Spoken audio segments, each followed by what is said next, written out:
Good morning, everyone. Thank you for joining us for this morning's webinar I don't know if we would call it celebration, but marking World Cancer Day. We wanted to share information about how OCAL works on is your cancer work related, and understanding what that means to individuals and particularly what you can do about it. So we're going to share some science and also some advocacy advice. And we have a great team assembled to do that with you today. 4 staff from OCAL itself: Michelle Tu, our occupational health nurse from Hamilton; Kevin Hedges, our occupational hygienist from Ottawa; Masood Ahmed, occupational hygienist from Hamilton; and Shirley Yan, occupational hygienist from Toronto, as well as our special guest, JP Mararchuk, from the United Steelworkers 6500 in Sudbury. Michelle is our first presenter, but I'm going to control the slides. So go to the first slide. Are you ready, Michelle? Yes. Great. Welcome, everyone. As Val said, on this World Cancer Day, a day to recognize the impact of cancer on individuals, families, society, and specifically for us today, to look at the impact of cancer that's related to work. So this webinar hopes to address questions and concerns of workers, families, worker advocates, or anyone wondering about workplace cancer, and hopefully to offer some practical guidance on what you can do about that. First of all, a bit of background about the host organization. For those of you not familiar with OCAL, the Occupational Health Clinics for Ontario Workers, or acronym is OCAL, is a network of 7 clinics across the province of Ontario. And it's comprised of an interdisciplinary occupational health team made up of occupational physicians, occupational health nurses, hygienists, and others. We're funded through the Ministry of Labour Training, Skills Development, Prevention Office, and there's no charge for our services, and workers can refer themselves. In terms of clinic services, mainly there's 5 different clinic services. The first one being medical diagnostic review. So we see individual workers mainly to answer the question, is there health problem related to their work? And if it is, what should be done about that? So we don't provide treatment. We also offer a group service for joint health and safety committees and other groups to deal with workplace conditions that may affect more than one worker. We have an inquiry service, outreach and information, and do educational presentations, as well as a research service to investigate and report on illnesses and injuries to improve workplace conditions. For an occupational health clinic, we usually start with looking at the health of the worker, either what their diagnoses are or what the symptoms, and then we look at what they're exposed to. And once we have an idea of what they're exposed to, we look for the work relatedness of those 2 aspects. And we do that by looking at the research literature, identifying the strength of association, and then this feeds back into prevention in order to improve the worker's health condition, as well as to reduce exposures and make the workplace a healthier place. So today we're going to talk about work-related cancer, what it is, the prevalence and burden of occupational cancer, why it's important to recognize it, a bit about compensation. In Ontario, our compensation system is the Workplace Safety and Insurance Board, WSIB for short. We're going to talk about the steps to determining if a cancer is work-related, looking at workplace exposures. The hygienists are going to help with that, some case studies, and then what to do if you think yours or someone else's cancer is work-related. Is work-related or occupational cancer? So work-related cancer is any cancer that results from the exposure to cancer-causing agents at work, and they're also called carcinogens. Most work-related cancers do not appear until years after exposure to the carcinogen. So that lag time or gap between exposure and diagnosis is called latency. And for some cancers, it can be as high as 45 years. So even if you were exposed many years ago, your cancer may still be related to your work. The idea that work can cause cancer is not new. It's been around for well over 3 centuries. And it was first noted by Sir Percival Potts, recognizing that scrotal cancer occurred very, very painful and fatal disease in chimney sweeps. Common is work-related cancer. So some types of cancers are more likely to be caused by work than others. Lung cancer, mesothelioma, and bladder cancer are most common. But the list of work-related cancers is actually very long. And the total number of work-related cancers is not known, partly because they are not always reported. But there are good estimates from research and also from examining how many workers are exposed to cancer-causing agents. The estimated burden of occupational cancers feel like occupational exposures are responsible for approximately 2 to 10% of all newly diagnosed cancers. And this is based on studies really around the world. Some of the results from those studies are shown here. And at the top, there's a term called the attributable fraction.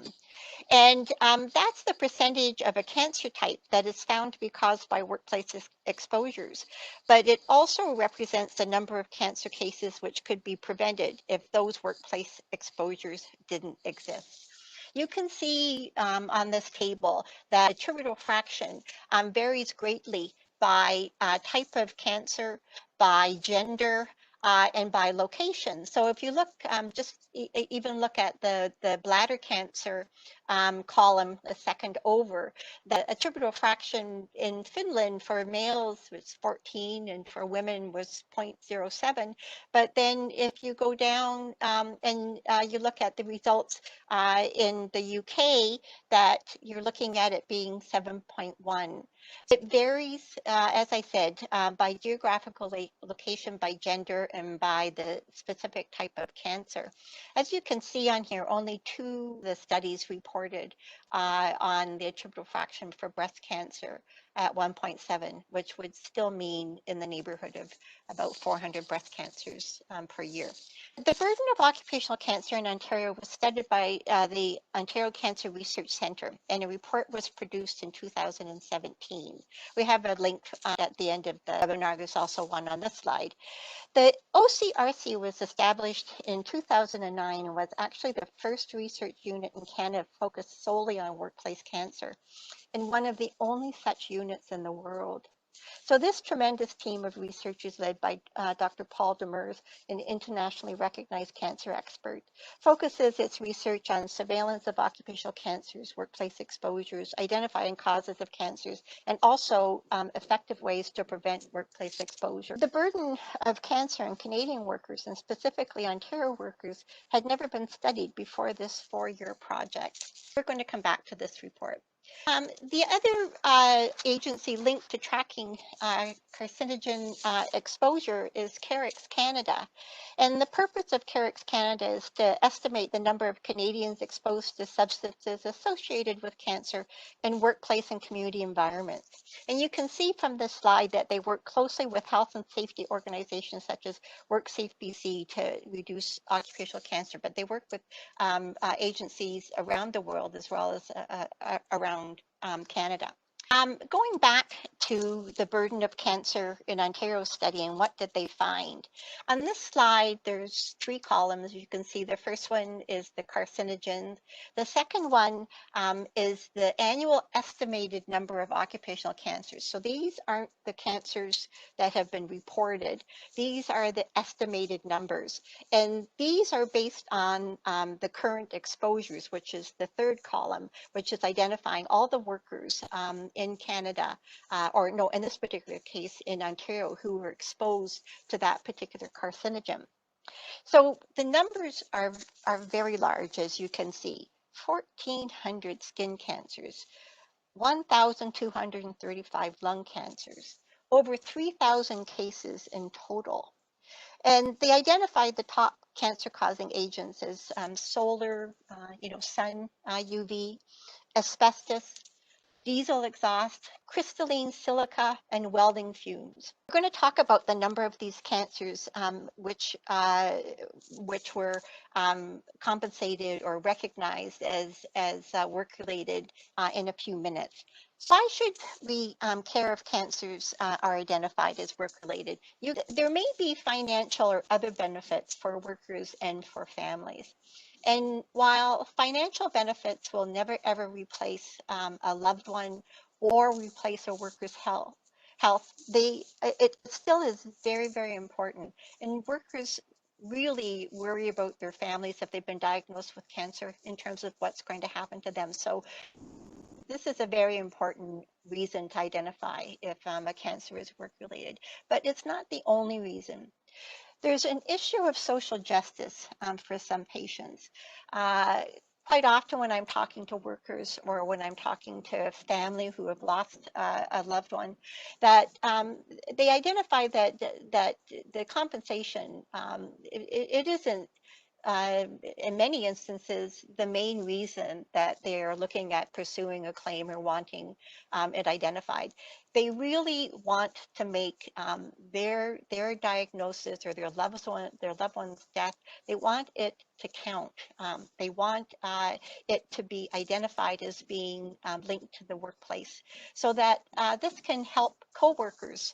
It can either help other workers who've been diagnosed with similar conditions, or it's going to help workers in the present, but as well as in the future. So the issue of social justice is very important.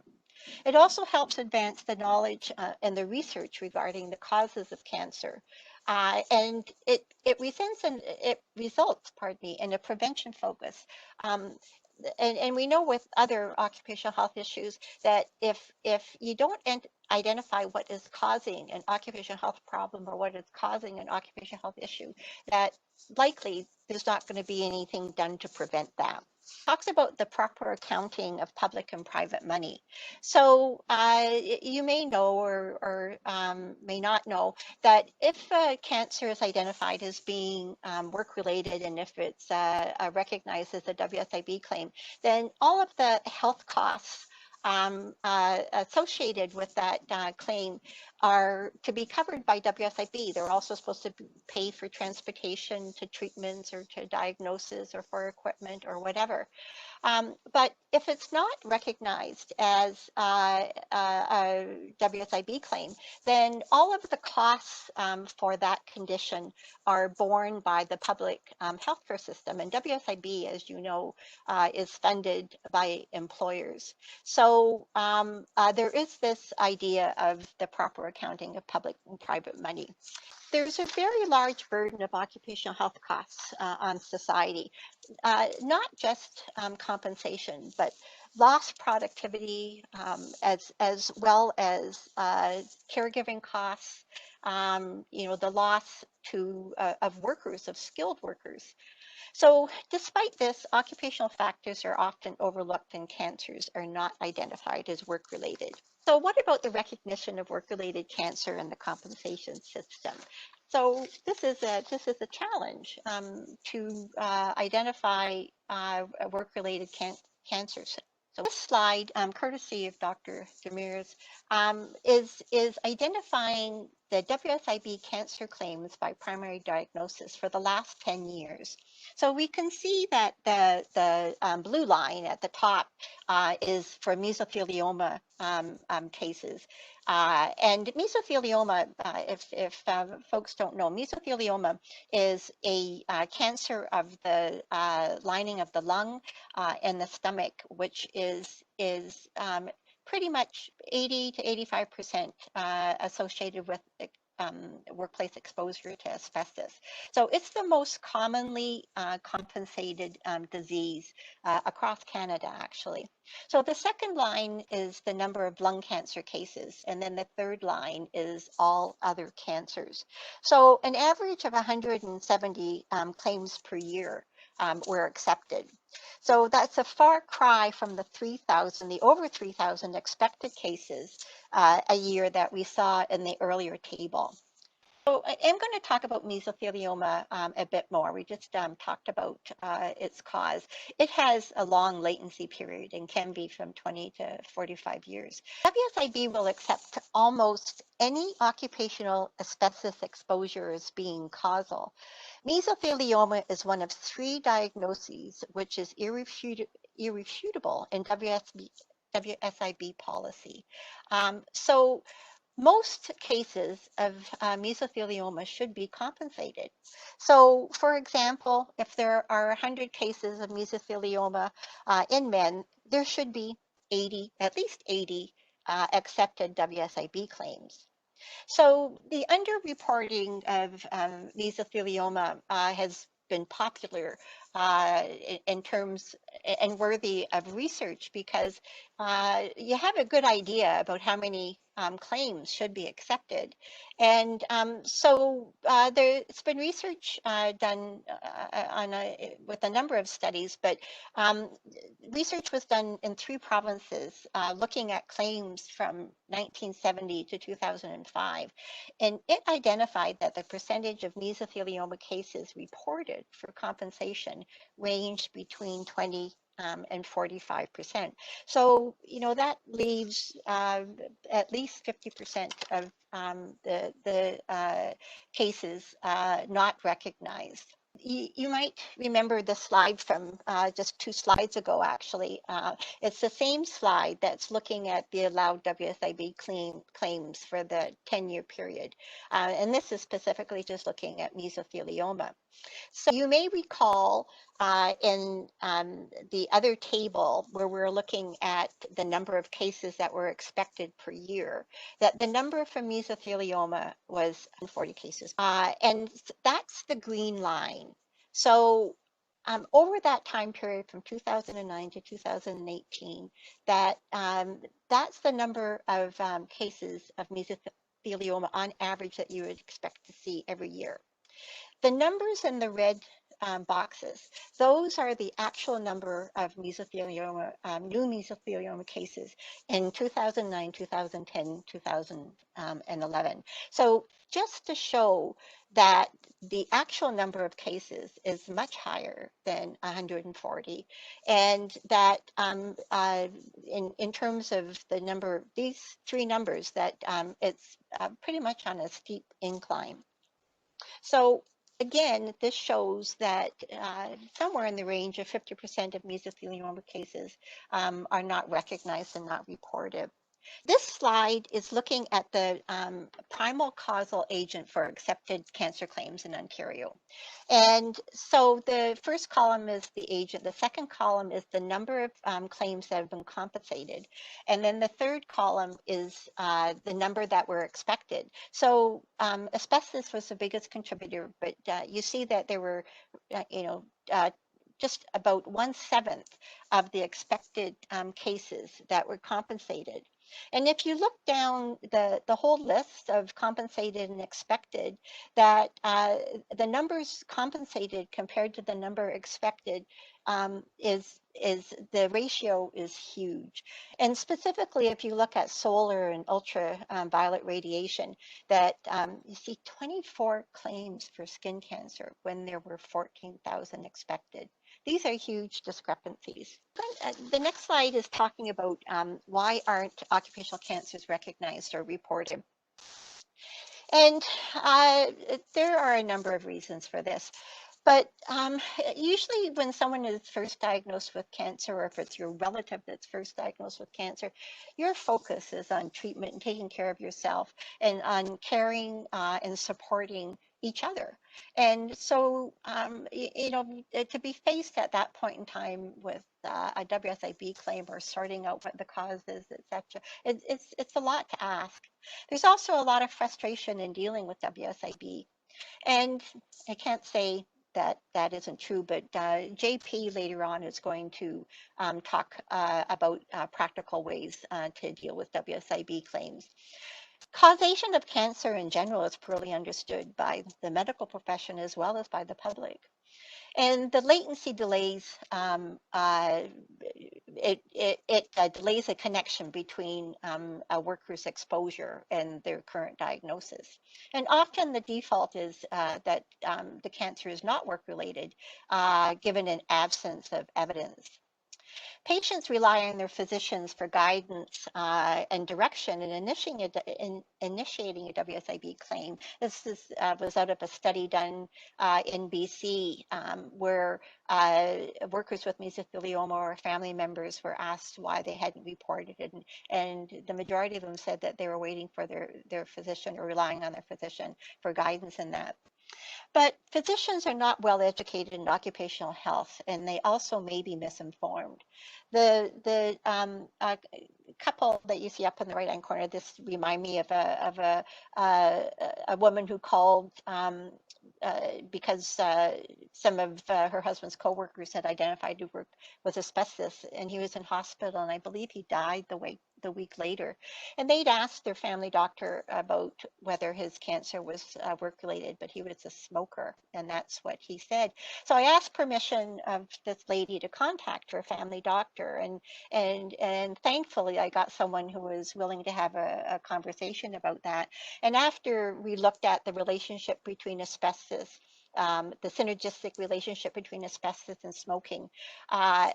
Even before we finished the conversation, he said, well, I should fill out a Form 8, shouldn't I? And I said, yes. And he did that day, actually. The case eventually got accepted. And also that why doesn't every physician who diagnoses a worker with mesothelioma report it to WSIB? I don't think that we have an answer for that. What are the steps to determining if a cancer is related to work? So the first step is to identify the specific diagnosis of the primary cancer. And this may seem straightforward, because oftentimes workers are diagnosed, they're treated, etc. So you think that the primary cancer is pretty obvious or has been noted, but there certainly are a number of cancers that spread to other places in the body, such as the lung and the brain, etc. And so the diagnosis of where the cancer started has to be identified. In some instances, this can't happen. But if we can't identify the primary cancer site, then likely it's and the third is to review work history and workplace exposures to identify carcinogens, and then it's to analyze that information to see if the exposures are specific to your cancer. So now I'm going to turn it over to Kevin. Thinking about World Cancer Day, a world event to unite the world and fight against cancer, reminds me of my father. So it really drives me to do what I do. My dad was actually based in Maralinga in South Australia during the atomic bomb testing. He was also a firefighter, and he also worked in an underground coal mine for 20 years. He got lung cancer when he was 57, when he was 57. And my mum actually nursed him over the year, and he really kind of died a horrible death. And so thinking about the Canadian Cancer Society saying that, 30% of deaths are cancer related, so close to 1 in 3. So it really affects everybody, doesn't it, when you think about it? And also, if you think about the workplace exposures, it's somewhere between 2 and 10% occupational exposures lead to cancer. And I just thinking about it across Canada study in 2011, we kind of narrowed that number down to 3.9 to 4%, 4.2%. So really, of those 30% cancers, about 1 in 20 from exposures. It's a huge number when you think about it, Nick. As an occupational hygienist, we have a lot of literature at our fingertips.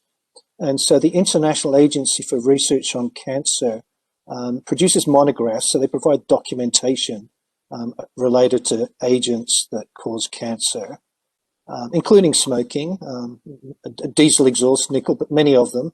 And so really the IARC, it's an international organization in collaboration with epidemiologists, laboratory scientists, biostatisticians. So it's really the gold standard, if you like, of information that we go to begin with when we do our search. Next, if you look at the latest information from IARC, there is we call Table 4. So we can actually identify, known carcinogens, and we can also look at the number that are confirmed carcinogens. So they're the group 1 carcinogens, so they're known to cause cancer. And many of them are now being related to workplace exposures.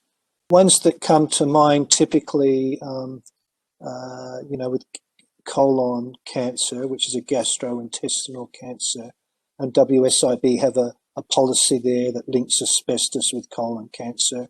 If you think about breast cancer, if you think about nurses working shift work that involves the circadian disruption, that's also linked to breast cancer as well. And you think about the number of carcinogens out there with sufficient evidence in humans, there's a long list. So if you look at in the left column there, you just run your eye down there, look at all the different compounds or the different agents that are linked to cancer. So I just want to talk a bit about diesel exhaust. I've been following the science around diesel exhaust since about 1990 when I first became an occupational hygienist. So you think about diesel exhaust, it's really everywhere, isn't it? And as we get more information, there's more studies done, we find that, we uncover, more science around diesel, and in particular, diesel particulate matter. So if you think about, a lot of people talk about nanoparticles. So it's, particles that are less than 100 micrometers. 100 nanometers, less than 100 nanometers. Then we're talking about really, really, really small particles. So if you look at the chain there in that flow diagram there, it's all just a congregated aggregate, like it's an aggregate of all these really little particles. But so we have this kind of term called nanoparticle translocation. And this is just from an article. This is a link provided. But it just goes to show how these very small particles can get to lots of different organs in the body. And there's also studies now to show that these little particles can actually make their way through the placenta. And so the black carbon can actually get into the placenta and get to the fetus. Health Canada produced this report in 2016. So they acknowledge there's sufficient evidence for lung cancer and there's suggestive evidence for bladder cancer. So we know specifically those two types of cancers, if you're exposed to diesel exhaust, there's a strong link. And really it's about prevention. We don't want people getting cancer. We want to prevent them getting cancer. And, thinking about the number of people currently exposed, and you think about the annual occupational cancers estimated here, then there's a lot of concern around diesel exhaust. You can see that it's in the ranking there. You can see where diesel exhaust lies.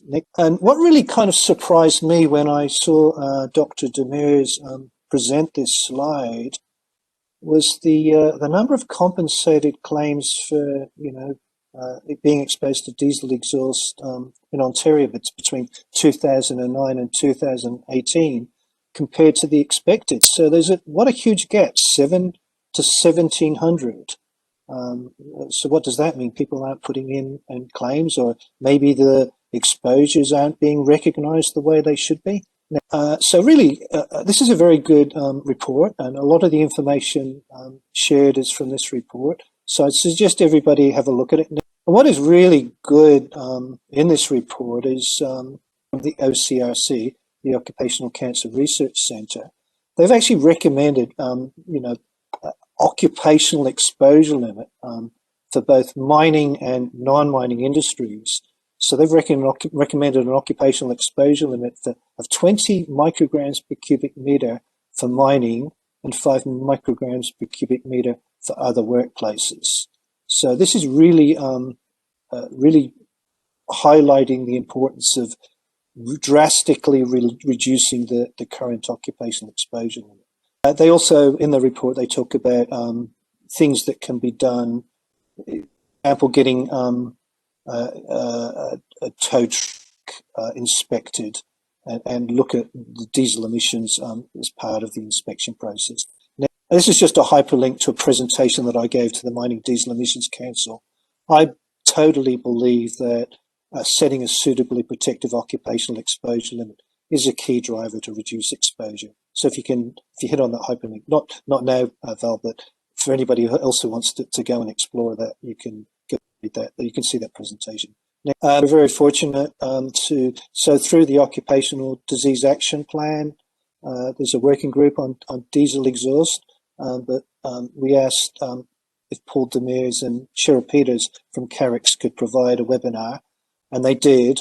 So this provides a lot more information around diesel exhaust, and if you haven't seen this, I highly recommend you see it. And there's a hyperlink there to go and look at it. Nick, how much diesel exhaust am I exposed to? Nick, there is a way of measuring it. It's using a method called NIOSH 5040. It's a sampling head that fits on the lapel of a worker with a sampling pump. You really need to take a lot of samples, and you need to get the filters analyzed using a carbon furnace. It's an involved process. It costs money. Nick, or you can ask a series of questions, and a lot of what we do at OCO, because we're doing retrospective exposure assessments, we don't have the luxury of, exposure monitoring data. So quite a lot of the information we get is anecdotal information. So you can ask a series of questions, do you have diesel powered machinery in the workplaces? Big couple of engines, lots of engines. Look at the smoky haze. Look at the kind of smoke. Is it blue or really heavy duty black smoke? Are there sooty deposits? Can you smell the exhaust? Do you really notice it first thing in the morning when it's cold? Was it intermittent or, constantly? Was there diesel exhaust in the air? Do you find yourself coughing, and do your eyes water first thing in the morning when you operate the machine? The Occupational Cancer Research Centre has really good information on their website. This is just an infographic. So obviously when you look at controlling exposures to diesel, we need to follow the hierarchy of control. And, there's a lot of moves towards using battery-powered vehicles. And I think that's going to be the way of the future. Next, I've kind of talked about, what kind of carcinogens are workplace related. And I've also used diesel exhaust as a case in point. So now I'm actually going to hand you over to the occupational hygienist from the Hamilton Clinic, Masood. Over to you, Masood. Thank you, everyone. So after we look into the literature for causality, and after we zero in on one exposure we are going to deal with, the next step from compensation standpoint is to find out how much was the exposure. And I put up this picture because this represents what we do when we do retrospective exposure profiling. It's like solving a jigsaw puzzle, and what we have is different pieces of information which we try to connect and develop a picture as much as possible. I emphasize as much as possible because we don't have all the information available all the time to develop an accurate picture of past exposure. So how do we reconstruct past exposure?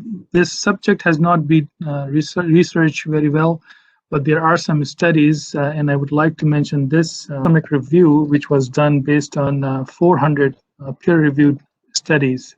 And in the systemic review, they sort of developed a framework to reconstruct past exposures or prospective exposures. So these are the 7 sort of guidelines, which starts from defining a goal and purpose of doing exposure estimation, and then ranking your data, whatever data is available according to the quality of the data, and then use different statistical tools to do analysis and then validate your data. But it's easier said than done because there are challenges for doing retrospective exposure estimations. So what are some challenges when we do past exposure estimations? These are some challenges which are mentioned in some studies done on retrospective exposure estimations. Usually there is a lack of work history. Industrial hygiene data is not really available.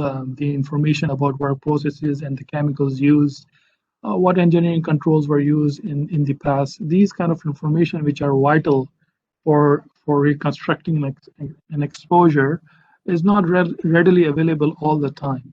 What's our experience doing these retrospective exposure profiling? It's no different than what's already mentioned in the literature, what was mentioned on the previous slide, because when we deal with patients with cancers, we work with either retirees or their deceased families. So to get information which we need to do good retrospective exposure estimation is not available, because those information are, from 30 years ago or 40 years ago. To overcome the challenges, we have developed this internal document. It's a sort of guideline or a framework for us to do retrospective exposure profiling. And you can see that list of different documents we consider before we estimate a past exposure, and all these different elements goes in our occupational hygiene assessment report if the specific information is available. The goal of doing work history is to develop a dose, which means that how much a worker received a dose in terms of exposure over the past, let's say, 30-40 years, a dose which is a function of exposure and the duration. And when we take work histories and when we gather different documents about exposure, we keep this equation in mind, that what was the exposure, what was the intensity, and what was the duration of that exposure. So it's like put two and two together to make it 4. So I'm going to present this case study just to elaborate on what I was saying about how we, reconstruct past exposure. This case study is about a transmission mechanic who worked as a transmission mechanic for 34 years, and he developed a bladder cancer at the age of 60. He did not have non-occupational risk factors, but the case was denied by the board based on lack of significant inhalation exposure to the degreasers. So the worker came to UCAL, and we worked up his work history. So we took his work history, and this is just a very brief description of his work history. We had a detailed work history on file, but I just put only a few things which we used to construct his retrospective exposure. So details like how much degreaser he used and what was the dimension of the dipping tank and the room he was working in. He did not use any PPE, and his hands were immersed in degreaser all the time, and up to the wrist and up to the elbows at times. So using this, and there was no industrial hygiene data available, and so using this information, I did some modeling. Using that information, I did some modeling to find out what was his skin absorption or what was his dose through his skin, because the board only considered his inhalation exposure. They didn't consider his skin exposure. In my assessment, I considered both the skin and inhalation. So for knowing what was his dose from skin absorption, I did the modeling by using American Industrial Hygiene Association web-based tool. And for inhalation exposure modeling, I use these 2 tools. One is by ART from Europe, and one is IH Mode. This is again from AIHA. Next, I also did some literature review to find out what the literature says about these kind of exposures, and I found these studies to compare my mathematical modeling estimates and see if they have validity or not, or how certain we are about our estimation. So these are, on the left, you can see the list of different studies in the trichloroethylene exposure from degreasing transmission parts. And this is the sort of summary of the whole estimation, right? So the interquartiles are from ART 2, and on top of the bars are the exposures, right? And the skin absorption was also converted into inhalation dose through mathematical derivations. Sounds a little complex, but I don't want to make it complex. So we have now two estimations. One is from mathematical modeling and one from the scientific literature.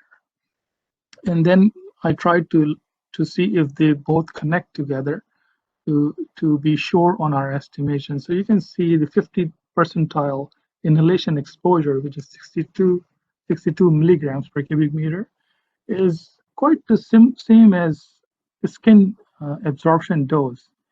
And the 90th percentile, 220 milligrams per cubic meter, is quite the same as reported in the literature. This one study is selected because of the size of the samples, and it was from the same era when the worker worked, like from 70s and 80s. And then we compared the estimates with the exposure limit, ACGIH TLV, and found that the estimates are above the ACGIH TLV, just to get a sense of the intensity of exposure. Next, other studies in the literature has also shown other ways to do retrospective exposure estimations, like line of regression or correlation technique can also be used to find out past exposure. And this study has used a program and calculated annual percentage change in the exposure and extrapolated data to the unknown year. Just an example for how you can find from linear regression the exposure for unknown years, but you have to then also look at what's the correlation, if it's a strong correlation or not. You have to look at R-square if it's strong or not. In this graph, it's not very strong. It's just for an example. And you also basically, when you use line of regression, you also make an assumption that over the period of time, the processes were not very different, and the chemicals used were not very different. And there were some other assumptions you also make, but something is better than nothing, because when we are, from compensation standpoint, when we are estimating exposure, we are trying to understand it as best as possible. We don't have to, and we cannot make a true representation of the past exposure. So what's the point? So the point I'm trying to make, I guess, is that although the science around causality is evolving, although we have a lot of missing information, and there are a lot of challenges in developing, past exposures, but it's still there are tools available to work around it. And if somebody wants to know if his or her cancer is work-related, the only way is to come forward and file the claim, as J.P. Morachek says the other day in our discussions. So to say that there are a lot of gaps, not to dampen the enthusiasm of people, is just to show what is not available. But there are a lot of tools available. So having said that, I'm gonna give it to Shirley and J.P. Morachek. All right, thank you very much. So I will be talking about basically the last step to determine if our cancer is related to work, and so assess the exposure to see if they are specific to your cancer and are in a quantity and the time frame that would be consistent with contributing to the development of your cancer. So in this case study, the data gathering and analysis are relatively different from relying on mathematical modeling data or historical data from literatures. So in this case, OCal was contacted by USW, who requested for an independent exposure assessment of the plant to help with the family members of 2 claim files of deceased retired refinery workers. And the denied decision was made due to lack of data to suggest the possibility of substantial exposure to asbestos and polycyclic aromatic hydrocarbons, so PAHs. The board used a study by Verma in 1992, which described exposure in the plant, and that includes asbestos exposure But in the publication of the study, the arc furnace area was not well defined, and the report concluded that only the arc furnace workers were at excess risk of developing lung cancer. So in essence, these two deceased workers, WSIB claim, were denied because although they work in the arc furnace area, but they were not identified as arc furnace worker. So to understand the worker's exposure, we held an intake clinic for the retired worker who work in the arc furnace area from the early 1960s to early 2000s, and that is around the same time the denied worker were working. As mentioned before, the intake clinic was a joint venture between OCAL and USW, and it was a process employed to document work exposure as reported by them when they were working in the arc furnace area. So a total of 5 retirees attended the intake clinic, and we started with a group discussion of job processes and exposure led by union representative, which is JP. And then we did an individual interview by the occupational hygienist to obtain the testimony and exposure profile. So me and Kevin did that. Then the group discussion and the individual testimony were actually recorded, and the transcript from the recording were used to assist in the preparation of exposure assessment report. In this case, in addition to the anecdotal information collected from the intake clinic, we actually had historical air monitoring data available. So that includes full shift personal air contaminant monitoring conducted for the process labor and furnace anode department worker. And with this information, statistical analysis of the concentration of the air contaminant in various departments of the refinery could be done. And this allowed us to determine potential differences of worker exposure in the arc furnace department versus other area in the plant. And in terms of the contaminants, we mainly focused on total dust and lead because they were the actual indicator of airborne contaminants dispersal throughout the plant. And here I included the Verma paper that I mentioned before. The information available pertaining to air monitoring data for the refinery after we evaluated, it is apparent that the worker had the potential to be exposed to various airborne contaminants, and a number of which are known lung carcinogens as defined by IARC, and here it is highlighted in red. So how did we analyze data? So t-test was actually conducted to determine exposure difference between the tank house and arc furnace area, as well as between workers who were performing general tasks in comparison to the worker in the arc furnace area. And statistical analysis of airborne contaminants throughout various area of the refinery confirmed that there is in fact no significant difference when comparing the distribution of contaminants across plants. So what that means is that all occupants in the refinery had an elevated level of risk from being exposed to a combination of airborne contaminants known to cause lung cancer. And so as a result of this independent exposure report from the intake clinic, the first deceased worker's claim was allowed at tribunal level, and the second gentleman's claim was allowed as a reconsideration decision at the board level.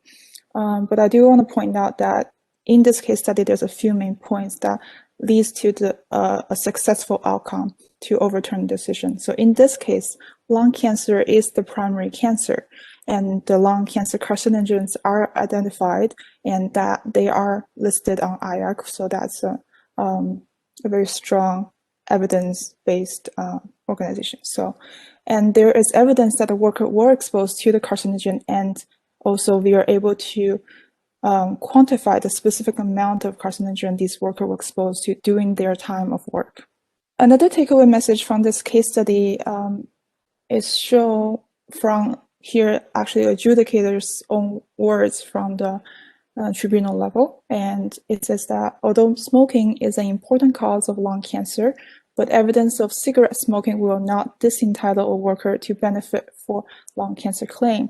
And I think this is a huge, it's important, and it's a huge misconception that claim filed by a worker who was a smoker for illness such as lung cancer, where smoking is a well-known cause, will be denied regardless of their exposure.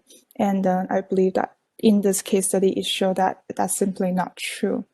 So another question worker might have asked is that if there is nothing on the IARC list that connects to my workplace exposure, does that mean that my cancer is not work-related? And the answer is not necessary. And I'll give you an example through another case study. So in this case, the worker is a 40-years-old brake factory worker who developed pancreatic cancer. He was previously very healthy. He was a competitive athlete and a non-smoker. For carcinogen that cause pancreatic cancer, there are only 5 known and probable carcinogen listed in the IARC table, including tobacco smoking, radiation, thorium, and in this case, the hygienist worked with the worker and union to identify heavy exposure to chlorinated hydrocarbons, non-chlorinated hydrocarbons, and metalworking fluid. So we looked beyond the IARC document, and a number of studies show a positive association to support a connection between the workplace exposure and the development of pancreatic cancer.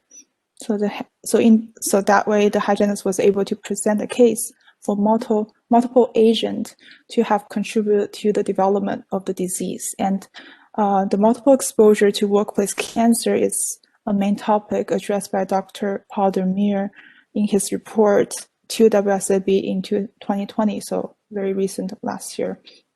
And we will be providing the link to that report in the resource list at the end. So to answer the question, what can and should you do if you think you or someone you know may have a work-related cancer?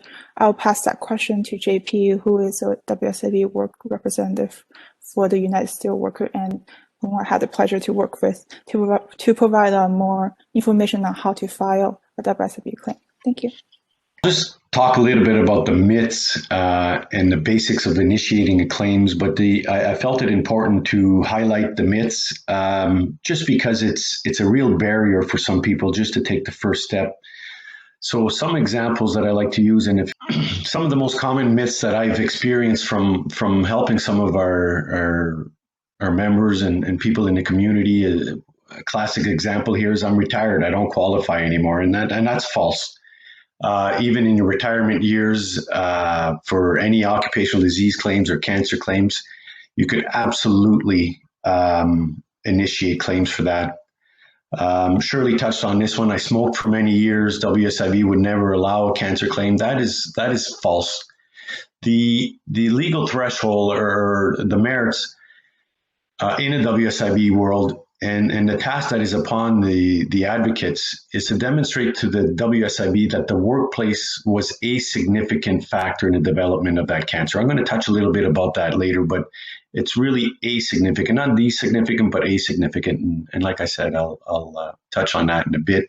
Another is it's very expensive, or even there are some people that feel that if they initiate a claim that the employers will go after their pension. That's all false as well.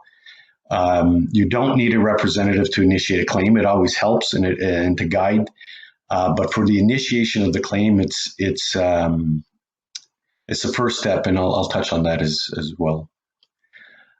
This is a classic. My husband has passed. It's too late to start a claim. That is false as well. The estate could initiate the claim. However, the WSIB requests a copy of the last will and testament, and it's not to see any of the, what the estate is entitled to, but it's really to identify the executor or the executress of the will, because all WSIB claims have some elements of medical information, and in particular cancer claims, it's all medical, and even in death, that medical information is protected. So the WSIB insists on that the executor or the executress continue the claim on the worker's passing, after the worker's passing. Another one I hear all the time is WC denies all claims the first time, and that's really a false narrative that people have that just discourage them to initiate the claim. Again, false. In particular cases that are in Schedule 4 disease, Michelle talked about mesothelioma, asbestosis, nasal cancers in the nickel world. Those are cases that are allowed quite easily. Other diagnoses such as silicosis or cancer cases that have diesel exhaust or solvents, these are cases that are typically favorable at the WSIB. So absolutely, the most of my cases that I've done over the years, they are allowed on the first try. So it'll take many years before I get a decision. This is true and false. And what I like to distinguish the difference is to get the original decision, the first decision, it takes about 12 months. And for some people that may be a long time, but in the WSIB world, that's lightning speed. The WSIB is not known for any land speed records, I'll admit that, but 12 months for an original decision is common. If the decision is negative, if they deny the claim, you fall into an appeals process, and it does get a little complicated from that point on, and it does take long. And unfortunately, to see a claim from the initiation right to completion to the tribunal could take anywhere between 5 and 8 years. That's been my experience. But if people are aware that they're in it for the long haul, it really helps them to take that first step. Another myth is some workers don't initiate claims because they work for multiple employers, and some of those businesses are long gone. That doesn't matter. Again, the WSIB has forms to send the person with cancer to the estate, and they make a request through Revenue Canada. If that person paid taxes, there's that out there. There's information out there on where the person worked and for how long, and all of that stuff could be gathered, again, if you take the first step. And another one is about people are discouraged because they probably recognize that maybe they should have been wearing PPE or a respirator, and now, unfortunately, they're diagnosed with the cancer and they feel that it's their fault. Again, WSIB is a no-fault insurance. They don't lay blame on the worker. They're not laying blame on employers. And most of these exposures in reality happened 30, 40 years ago, where PPE was less than adequate, and information around that and protection was really less than stellar. So again, it's a no-fault insurance, and those are all myths that have to be overcome. So how to get started? I really don't want to oversimplify things, because starting a claim is not complicated, but it's certainly not easy as well.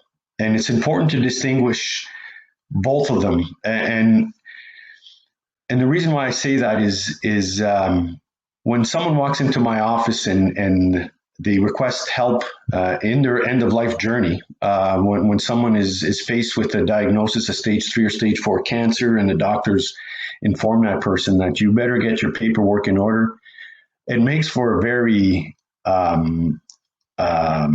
sobering conversation. Or in many cases, if the widow walks into my office, they're dealing with grief. So it is certainly not easy to start a claim. And this is why I put this into one of my slides is step one is courage. It really takes a lot of courage for these people to put themselves out there, to request help. But it really is the first step is to initiate the claim. The second step is really the process on that. And there's, in the cancer world, there's really 3 ways that I predominantly that could start the claim. So if we could look at a Form 6 next. So the Form 6 is the classic correspondence that the board has to initiate claims, all claims. It lends itself really well for injuries, acute injuries that happen in the workplace on a day-to-day basis.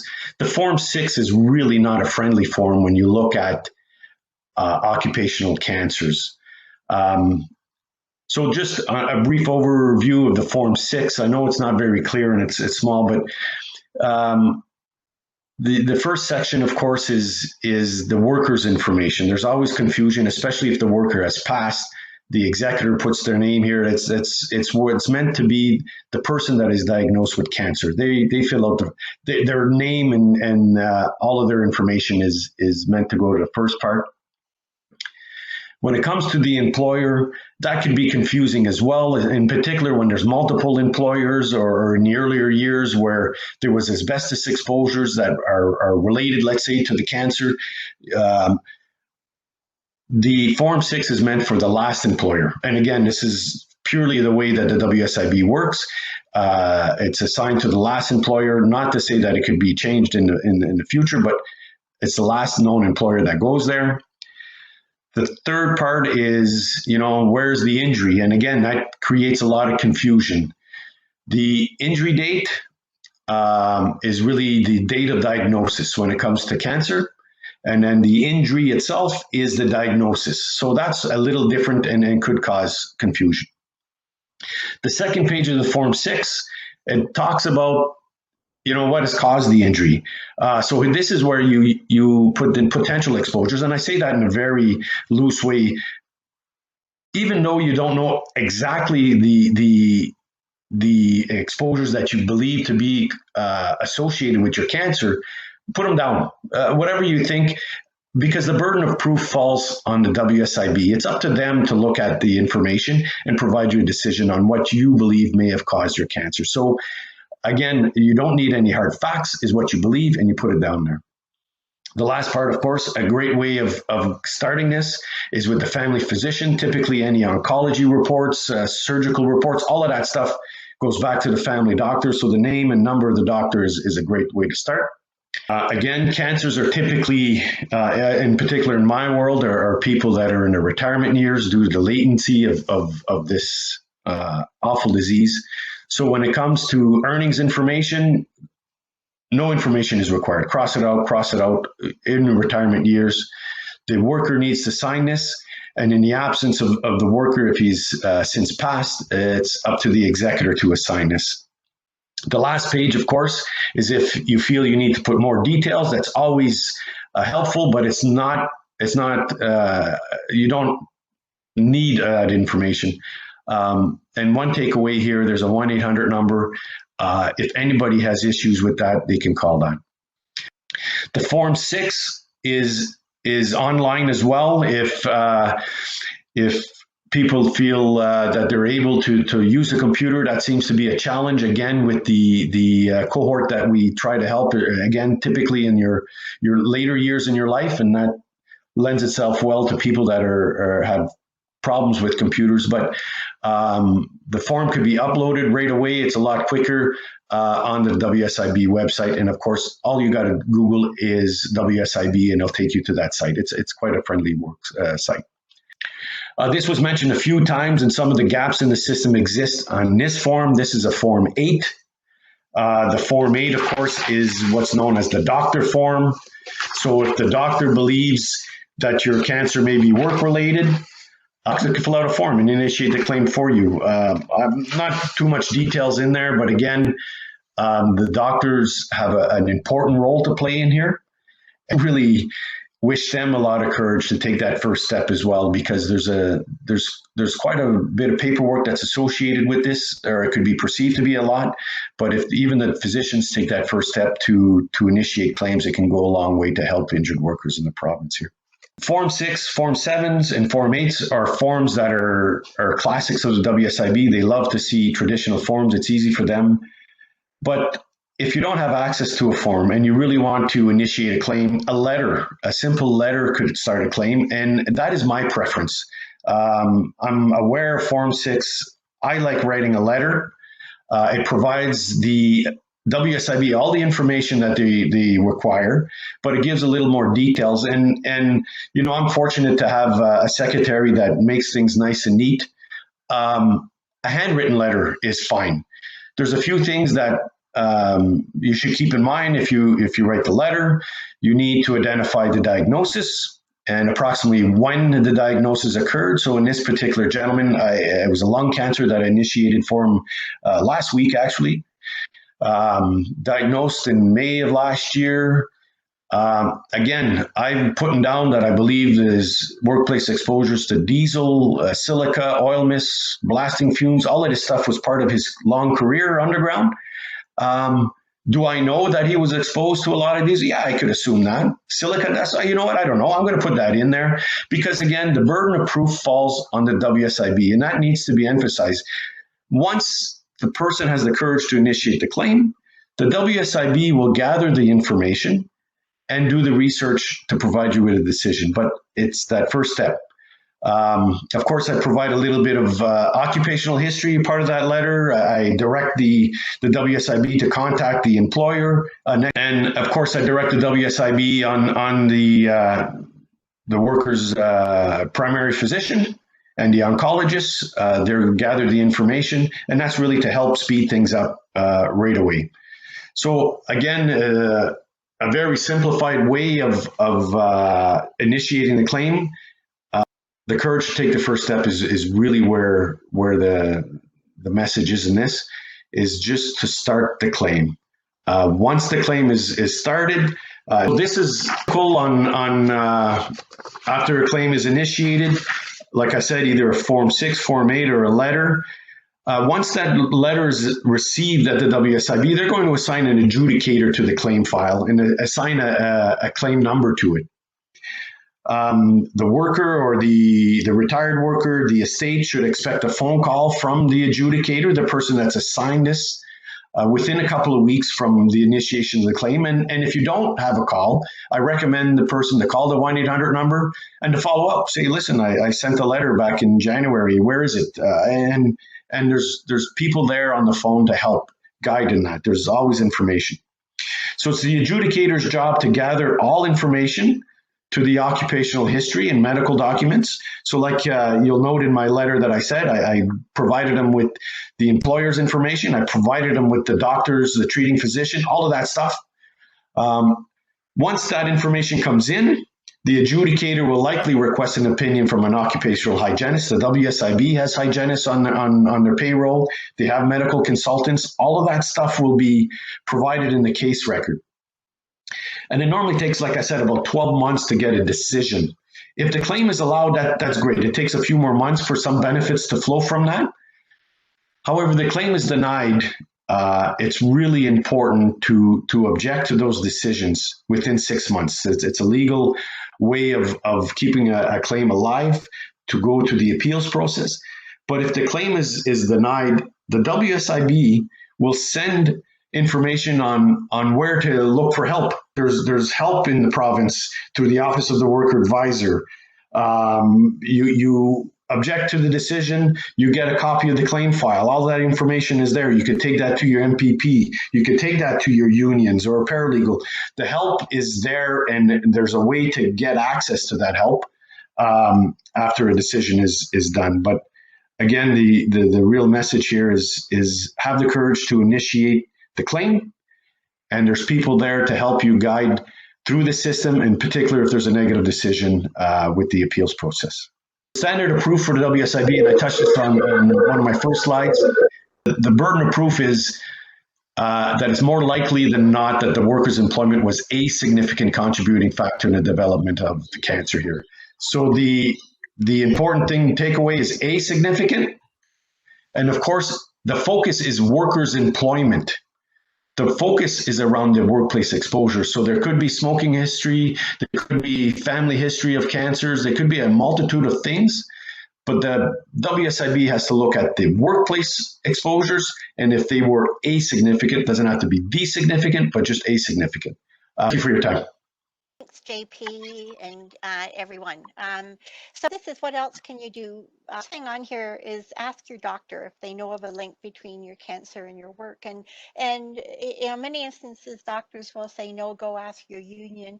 Or they may actually research it, or they may ask somebody else. And so this is a way of educating them and hopefully they'll be able to help you.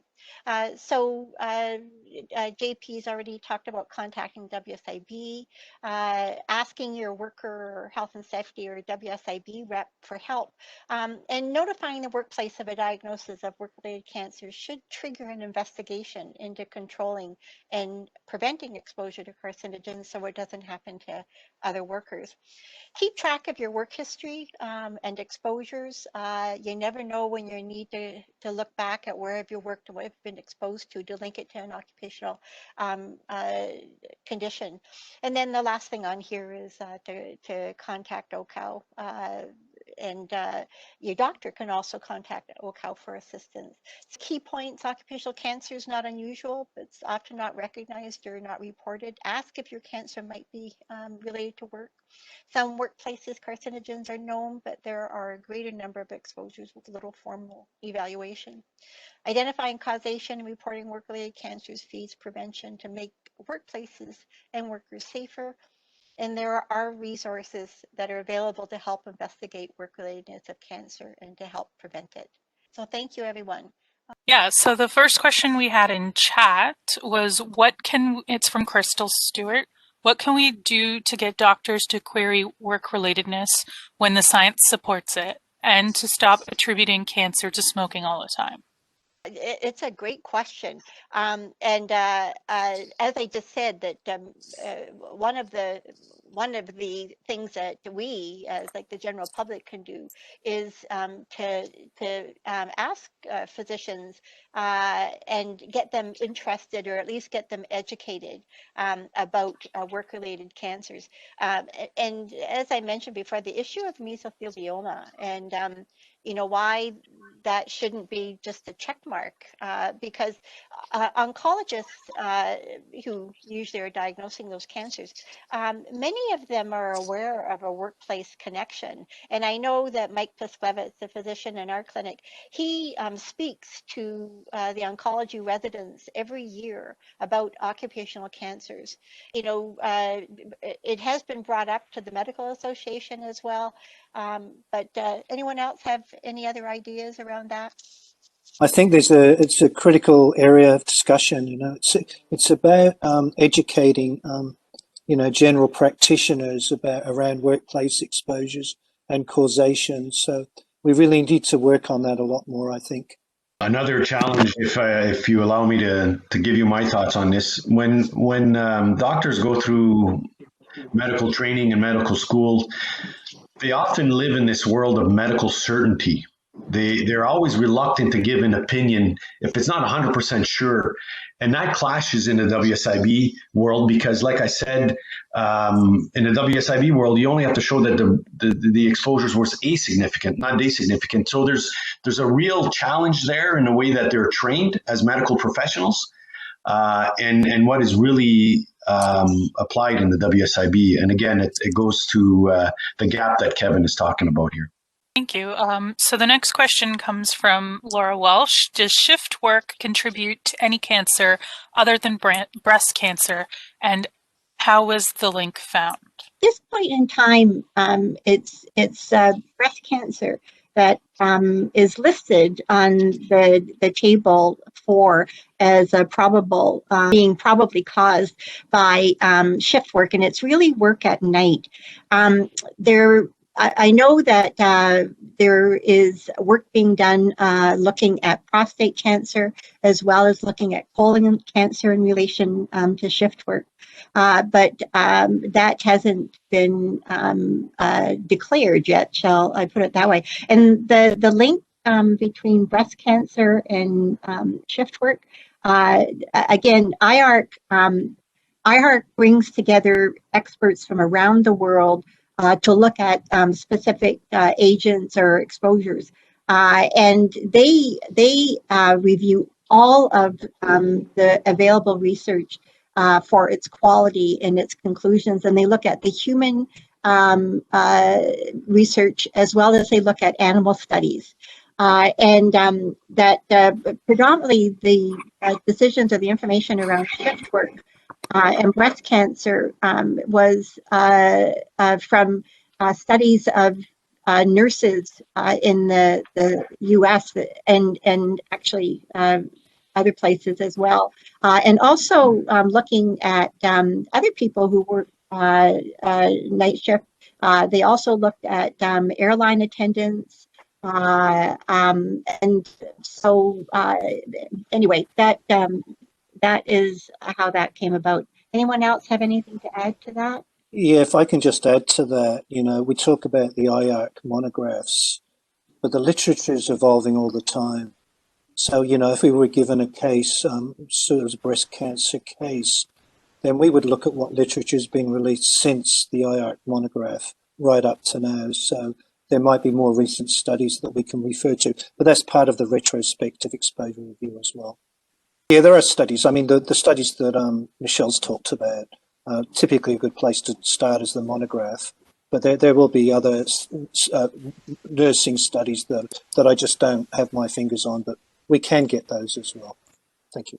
It's from Dorothy Wigmore. Why worry so much about the amount of exposure or support exposure limits, given that many still say there is no safe level for carcinogens? Thinking of what we know about endocrine disruptors, for example, that they have a big effect at small doses, is there a parallel with carcinogens that would back the no safe level position? The answer, I guess, is it depends. So if a worker comes to OCAL and if the diagnosis is clearly linked to exposure, if the epidemiology is clear about the causality, then we don't worry too much about the exposure. For instance, mesothelioma and asbestos exposure, silicosis and silica. So the doctors usually go ahead and use epidemiological studies to develop a case. But we also receive a lot of cases which are not accepted by the board. And mostly the rejection hinges upon there was no significant exposure. And that's when we have to look into the exposure assessment by the board and see if we can add something to it or not. Now, going to your question about the exposure limits and carcinogenesis, there are limits to protect against cancers, but in the exposure limit book, the TLV book, it says that the exposure limits are not hard and fast line between safe and unsafe. The effect of exposure varies from person to person. So even if somebody is not exposed above an exposure limit, it doesn't mean that the person will not or cannot develop cancer, right? There are some carcinogens on top of my head right now I can recall. For instance, benzoapyrene, which is in the group of PHS. It doesn't have any TLV. It says in the TLV book that as low as possible. There's no limit, right?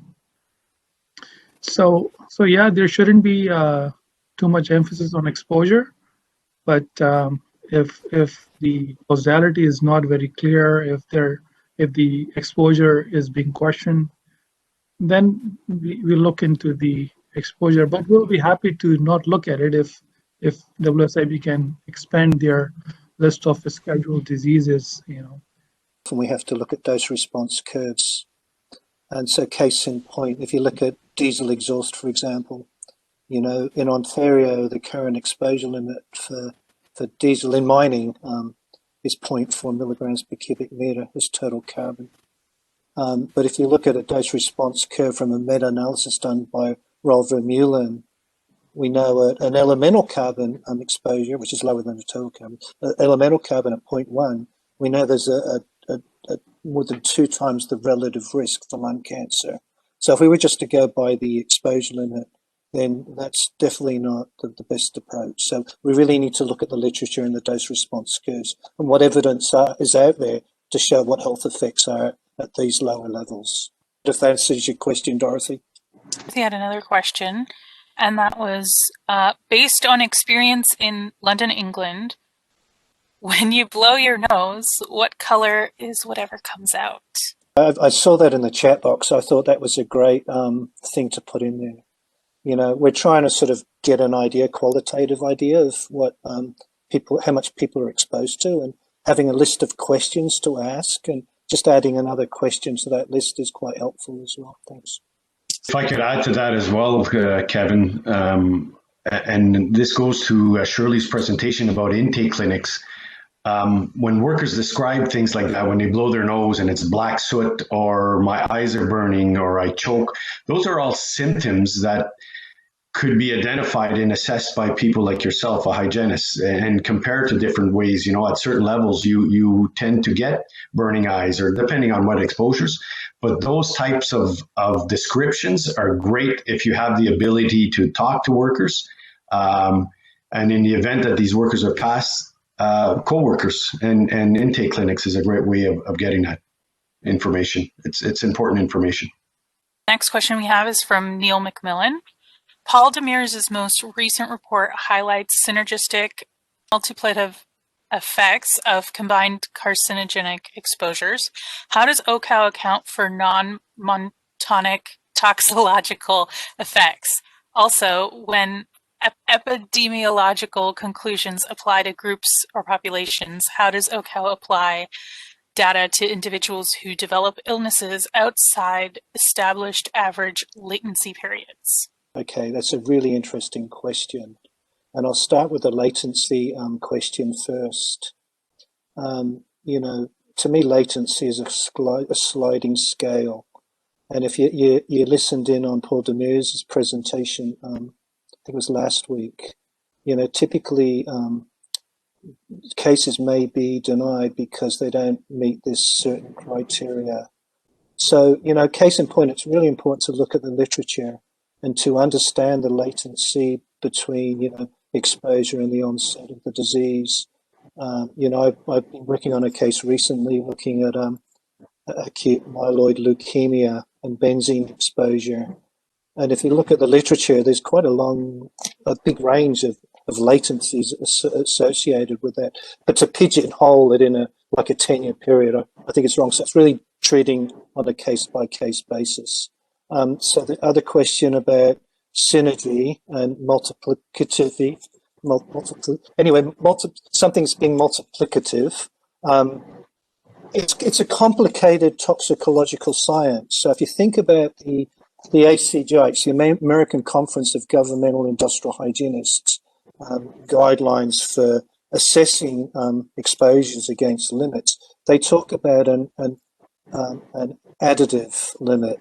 So if you've got the same target organ, typically you look at the proportions of exposures over the TLVs, and anything that's above 1 is exceeded. But as far as the synergy goes, we don't, with smoking and say asbestos and silica, we know it's more than additive, and we can talk about those sort of things in the report. But it's not a black and white situation. I'm sorry, I can't give you a black and white answer on that. If you had anything to add to that, Masood. Actually, it's Michelle here. Just to add something to what you had said, that I'm glad that you raised the topic of Paul Demers' most recent report, which I understand he hasn't had a response from WSIB about in terms of how they're going to move forward based on that report.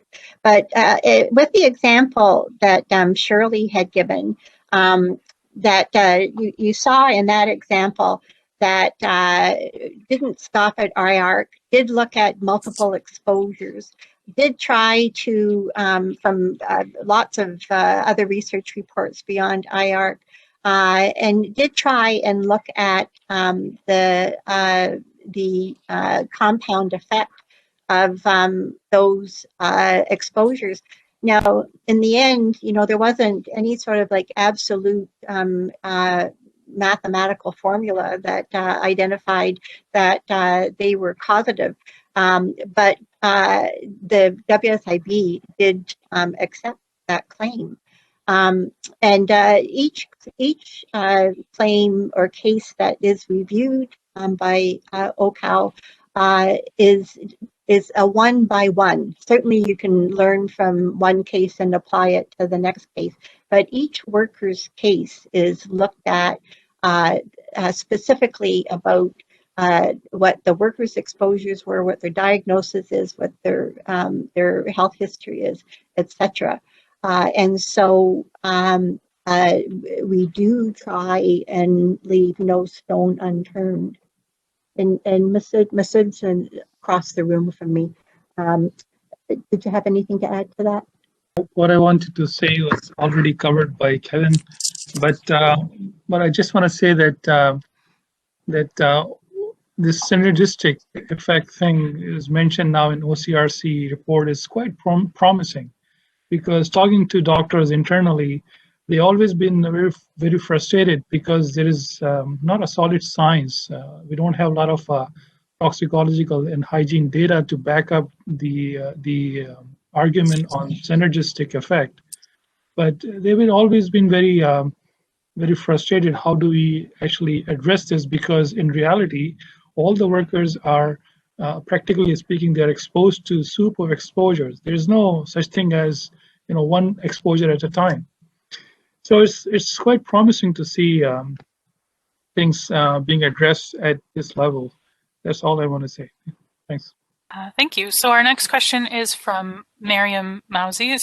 Can a claim be initiated for a person who lived in war-troubled area for a long time and then had a very stressful health profession abroad? The question seems to lean on a person that suffers from post-traumatic stress. And the answer is yes. If regardless of previous exposures, regardless if we're talking about post-traumatic stress or carcinogens in other countries or even other provinces, again, I encourage everyone to initiate the claim, take the first step, initiate the claim, and then the WSIB and the compensation board will assign responsibilities if it's another province or another country. But absolutely, regardless of the exposures, initiate the claims for sure. Great. And then we have a question from Susie. What will happen to all those claims that were denied while we wait for science and studies to catch up? That's the challenge in the WSIB world, in health and safety, occupational hygiene. It's a moving target. The things that we were exposed to 30 years ago is not acceptable today. So your question lends well to how do we keep up with times? It's a reconsideration, and I know there's another question later in the queue that talks how do we reconsider.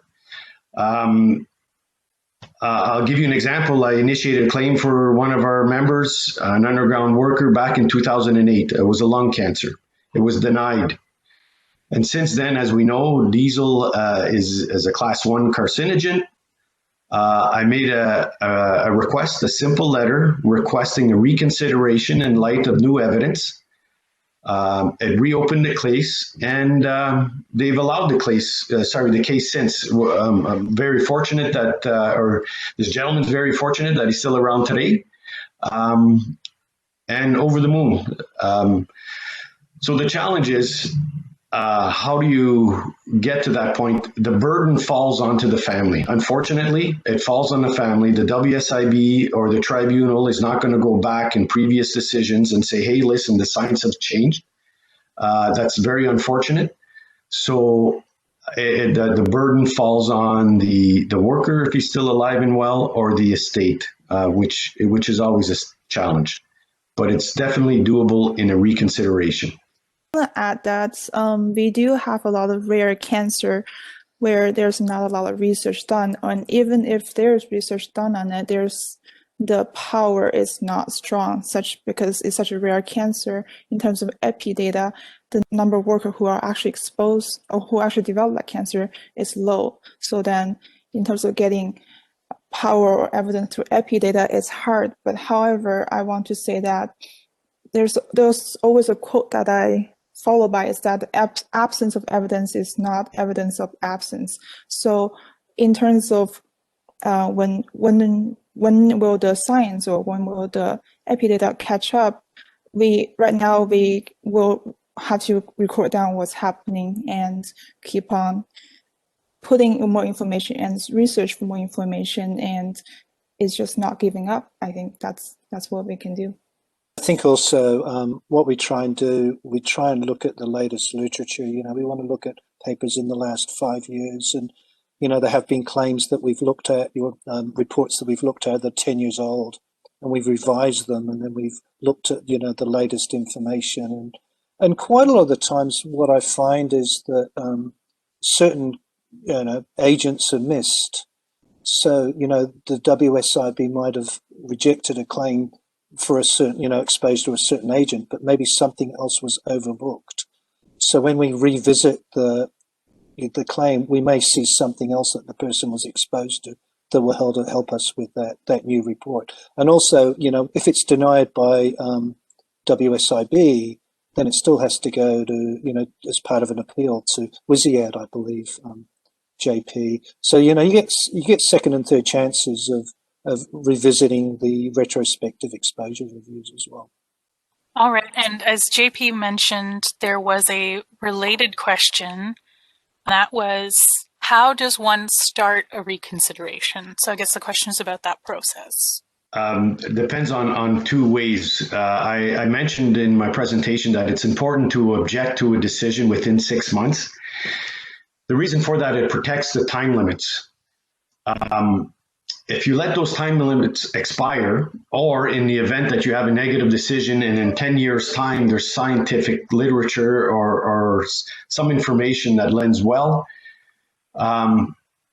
both things you have to deal with the time limits in that particular case and the new evidence. But a time limit issue could be revisited on the arguments that there's new scientific literature that wasn't considered at the time of the original decision.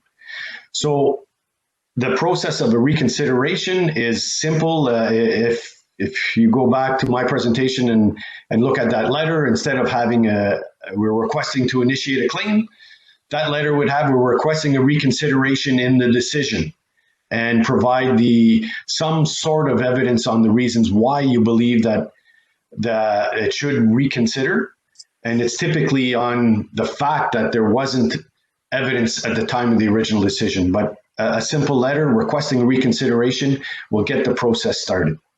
Thanks, JP. I don't see any other questions here. Do we have a few more minutes? No, that seems to be it. None on Facebook, so I think that's it for the questions. But if anyone has more, please let us know. Yeah, you're welcome to unmute if anyone has a question. I did want to mention that several links have been included in the chat. Thanks to Vani and to Kimberly. I've put in links to other resources on the OCAL website and on our preventocdisease.ca website. And also from our past events, the event that Paul presented on, which I actually believe was January 15th, Kevin, and also our number of events from our annual October series, which is about occupational disease and its prevention. But if in the absence of any more questions, I want to say thank you to the 5 speakers today. I think that it was an enriching discussion and lots of information. And definitely the videos from today will be posted probably early next week. And we will also post the slide deck, and we will include some references and resources for people there. But we also don't hesitate to contact OCAL if you have any other questions at our ask@ocal.on.ca, which is our inquiry email. And we very much appreciate you taking the time today to mark World Cancer Day and discuss the recognition of work-relatedness and its importance in the long term in preventing cancer in workplaces. If cases aren't brought forward and actually linked to work, we won't be able to make the case for the prevention of the environment or the exposure or the work practice that led to them. So thanks, everybody. Take the time to do the evaluation for today's session. There is a link in the chat, and we will also send it when we send everyone an email about the videos being posted. And also, I guess I should mention, this is the third of 4 webinars in our winter occupational disease prevention series. And the fourth one is now scheduled for the February 24th. And it will be about work-related heart disease, which is also something that's not commonly recognized or understood. So we're looking forward to that session, and we'll keep you posted. It's already mentioned on our website, but I'm not sure if the Eventbrite link is there yet, but it will be in the next few days. So sign up for our newsletter, and then you'll get a notice about that too. And we have 4 sessions this month about RSI, repetitive strain injury prevention, starting tomorrow. So join us for another conversation about preventing work-related injuries instead of illness. Thanks.